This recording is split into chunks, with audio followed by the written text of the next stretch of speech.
भारतीय रिझर्व्ह बँकेने शेतकऱ्यांसाठी कोलॅटरल फ्री लोनची मर्यादा वाढवली आहे। आता शेतकऱ्यांना 2 लाख रुपयांपर्यंत कर्ज विना तारण मिळणार आहे। यापूर्वी ही मर्यादा 1.60 लाखांपर्यंत होती, जी आरबीआयने 2019 साली वाढवली होती। 5 वर्षांनी आरबीआयने घेतलेला हा निर्णय शेतकऱ्यांच्या दृष्टीने मोठा दिलासादायक मानला जातो।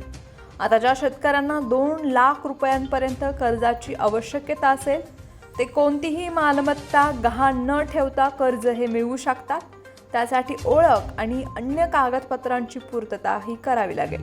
भारतीय रिझर्व्ह बँकेच्या या घोषणेमुळे छोट्या आणि अल्पभूधारक शेतकऱ्यांना फायदा होणार आहे। या योजनेमुळे बहुतांश शेतकरी कर्जाचा लाभ घेऊ शकणार आहेत। आरबीआयच्या मॉनिटरी पॉलिसी कमिटीच्या बैठकीत हा निर्णय घेतला गेला आहे। अशीच नवीनतम माहिती जाणून घेण्यासाठी आपल्या चॅनलला लाईक, शेअर आणि सबस्क्राईब करा।